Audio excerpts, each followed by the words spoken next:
Salam dəyərli izləyicilər. Deyirəm, qış boyunca yedik, içdik, kiloları aldıq. İndi isə üzü yaza gedirik və yığdığımız o kiloları verməyin tam da vaxtıdır. Əlbəttə, pəhriz saxlamaq, dadsız, duzsuz yeməklər yemək mənasına gəlməməlidir. Bu videoda sizlər üçün bir-birindən gözəl, asan, üstəlik işə, məktəbə apara biləcəyiniz reseptləri paylaşacağam. Üstəlik istifadə etdiyim ərzaqlarda hər büdcəyə uyğun qış məhsullarından olacaq. İlk reseptim pırasalı börək olacaq. Çox doyumlu, dadlı və də faydalıdır. Bunun üçün yuyub təmizlədiyimiz pırasaları ortadan 2 hissəyə ayırıb nazik doğrayırıq. Soğanı az miqdar zeytun yağında qovurduqdan sonra pırasaları da buraya əlavə edirik. Tavada bu qədər soğan görüb qorxmayın. Bunun hamısını istifadə etmirəm. Sadəcə bir neçə yeməyin soğanını birdən qovurdum. İndi isə keçək börəyimizə. Pırasaların üzərindən biraz da yer kökü əlavə edib, qarışdırıb, duzunu, istiotunu vurub, tavanın qapağını bağlayıb, vamodda bişməyə qoyuruq. Tərəvəzlər bişib yumuşaldıqdan sonra tavanı kənara qoyub soymaq üçün gözləyirik. Pırasalar soyuyana qədər isə kənarda başqa bir qarışdırma qabının içərisinə 4 ədəd yumurtanı qırıb, çırpma teli ilə yaxşıca qarışdırırıq. Yarım armudu stəkan qatığın üzərinə az miqdarda çayını soda əlavə edib köpürməyini gözləyirik.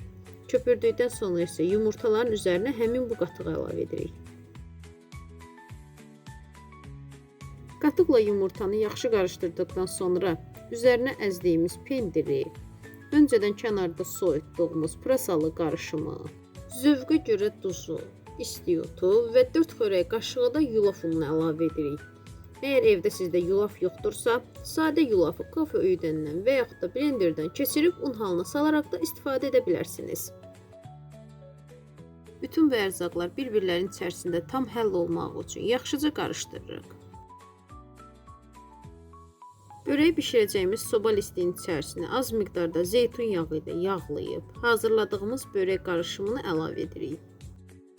Son olaraq isə xırda toxunuşlarla börəyin üzərini düzləşdirib, qara çörək otusunu səpib, 180 və yaxud da 200 dərəcədə isidilmiş sobada bişməyə göndəririk. Əlbəttə, bu vaxt və temperatur sizin sobanızdan asılı olaraq dəyişə bilər.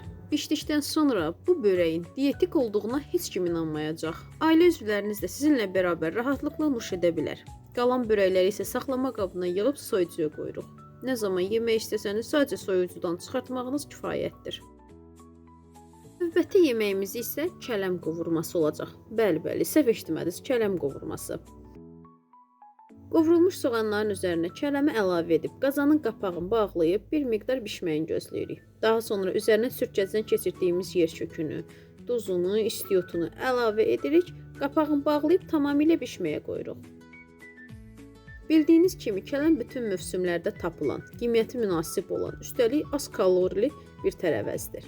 Buna görə də kələmdən istifadə etməsəydik olmazdı. İndi deyəcəksiniz ki, bu kələm qovurmasından nədə istifadə edirik? Mən pəhriz saxladığım vaxtlarda hər zaman soyuducumda qovrulmuş kələm saxlayıram. İstədiyim zaman soyuducudan çıxardıb üzərinə yumurta vurub yeyə və yaxud da yanında sadəcə bir kasa qatıqla rahatlıqla yeyə bilirəm. Əlbəttə, pəhriz saxlayırıqsa, toyuğun sinə əti bizim vazkeçilməzimiz olmalıdır. Mən bunun üçün toyuğun sinə ətini qaynadıb, didikləyib, soyucuda bu formada saxlayıram. Ehtiyacım olduğu anda isə çıxardıb rahatlıqla istifadə edirəm. Əlbəttə, pəhrizdəyik isə banka salatları da yaddan çıxartmayaq. Banka salat dediyimiz adi salatlardır. Sadəcə olaraq biz bunları bankada hazırlayıb, ağzını bağlayıb soyucuda hazır vəziyyətdə saxlayırıq. Nə zaman ehtiyacımız olsa, o zaman soyucudan çıxardıb, sadəcə duz əlavə edib, qarışdırıb rahatlıqla yeyirik. Bunun üçün bankaya ilk öncə duru məhsulları, yəni zeytun yağını və limon suyunu əlavə edirik. Daha sonra suyu tez çıxan tərəvəzləri alt hissədən, nisbətən daha quruları isə üzərindən yığırıq. Əlbəttə, salat dediyimiz sadəcə tərəvəzlərdən ibarət deyil. Bizə yaxşı protein və karbohidrat lazımdır. Mən bu salatda protein olaraq toyuğun sinə ətindən, karbohidrat olaraq isə noxuddan istifadə etdim. Bütün ingredientləri bankaya topladıqdan sonra qapağını bağlayıb soyucuya yerləşdirirəm. Salatı bu formada soyuducuda 4-5 gün ərzində rahatlıqla saxlamaq olur. Sıradakı reseptimiz isə ıspanaq qovurmasıdır. Düzdür, buna resept demək olmaz, çünki hazırlanışı olduqca asandır və mənim fikrimcə hər bir kəs də bilir. Sadəcə olaraq pəhriz zamanı bunun da gözəl bir seçim olduğu nəzərinizə çatdırmaq istədim. Qovrulmuş soğanların üzərinə doğranmış ıspanaqları əlavə edib bişiririk. Daha sonra duzunu və yumurtasını da əlavə edib qapağını bağlayıb yumurtaların bişməyini gözləyirik. Bu da dadlı, doyumlu və az kalorili yeməklər içərisindədir. Ancaq ıspanaq bişirərkən çalışın yeyəcəyiniz qədərin bişirin. Çünki ıspanağı yenidən isitmək məsləhət deyil. Yediyiniz zaman yanına bir dilim pendir qoyaraq isə həm protein miqdarını, həm də dadını olduqca artıra bilərsiniz. Növbəti reseptim sizlərə gül kələmi və brokolidən olacaq. Bildiyimiz kimi gül kələmi və brokoli bol vitaminli, lif miqdarı yüksək, üstəlik az kalorili tərəvəzlərdəndir. Bundan əlavə brokolinin xərçəngə qarşı qorumaq kimi də gözəl bir faydası var. Hər iki tərəvəzi budaqlara ayırıb, yaxşıca yuyub, suyunun çəkilməyi üçün kənara qoyuruq. Bu müddət ərzində isə onlara vuracağımız sousu hazırlayırıq. Bu gün mən bu iki tərəvəzi sobada bişirəcəyim. Sizlər də öz zövqünüzə uyğun formada bişirə bilərsiniz. Sous üçün istifadə etdiyimiz ərzaqlar da hər zaman olduğu kimi hamının evində olan ərzaqlardır. Qatıq, zeytun yağı, limon suyu, duz, istiyot, sarımsaq tozu, əlbəttə burada sarımsağın özündən də istifadə edə bilərsiniz. Bunları qarışdırıb gözəl bir sos hazırlayırıq və tərəvəzlərimizin üzərinə əlavə edib qarışdırıb sobada bişməyə göndəririk.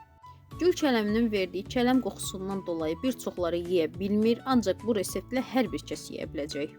Bu tərəvəz qarışımında ət və toyuq yanında və yaxud da sadə bir kasa qatıqla da rahatlıqla yeyə bilərsiniz.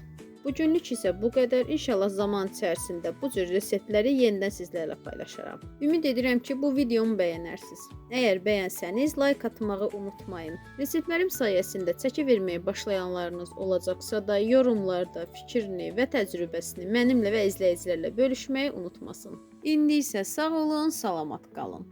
Əsas odur ki, özünüzə yaxşı baxın.